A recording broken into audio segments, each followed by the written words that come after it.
La manifestation est un acte politique, puisqu'elle a pour objet de faire pression sur les institutions.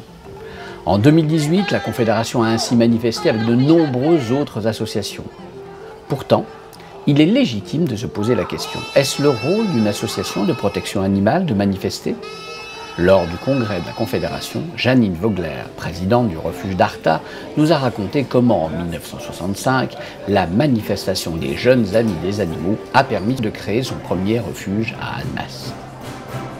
Comme on était un club de jeunes amis des animaux, on s'est mis, les gens se sont mis à amener au lycée. Alors, au lycée? Au lycée d'Annemasse. Alors voilà, madame, on a trouvé un oiseau, on a trouvé ci, on a trouvé ça. Et qu'un jour, on nous amène un pauvre, qu'est-ce que c'était, un caniche, couvert de gales, sans poil, couvert de gales. Je le mène chez le veto me dit non, il faut absolument pas qu'il soit avec d'autres chiens, hein. Il est contagieux et tout. Donc il a euthanasié le chien. Et évidemment, les jeunes amis des animaux étaient furieux, vous comprenez? Parce qu'ils ont dit, voilà, si la mairie d'Annemasse avait un refuge, une fourrière et un refuge, on aurait pu soigner cet animal. Alors ils ont dit, on fait une manif. Alors vite fait, bien fait, ils ont bricolé une espèce de brancard, des panneaux vite fait, ils ont appelé la télé. Alors on a bloqué toute la circulation. Je me suis retrouvé au commissariat de police, mais la fille du commissaire était membre des jeunes amis des animaux. Vous aviez déjà préparé le terrain? Mais oui. Donc il non, vous a mais bien pas reçu. vraiment, mais il était préparé. Mais bon, il était alors préparé. il m'a dit, écoutez, allez vite, arrêtez vos troupes, hein, parce que je veux quand même que la circulation se fasse. Lundi, je parle au maire, et le lundi, j'avais le terrain. Mais la défense de l'animal ne s'arrête pas au niveau local. Elle concerne aussi les réglementations départementales, régionales, nationales et mondiales. À l'heure où les espèces d'animaux disparaissent à foison, il est essentiel de répondre à cette question.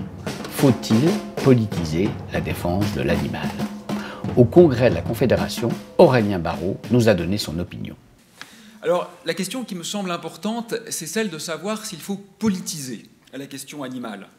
Alors, comme on le sait, c'est une question vaste parce que politique a beaucoup de sens différents. Vous savez, en grec, on peut évoquer politeia. Politeia, c'est vraiment la structure de fonctionnement, c'est l'institution. On peut évoquer politikos, qui est vraiment l'organisation humaine de la cité, et politike, qui est la pratique du pouvoir. Alors, tout cela, ce sont des catégories, une taxonomie qui est très utile pour penser, mais vous voyez que c'est encore extrêmement anthropocentré, finalement.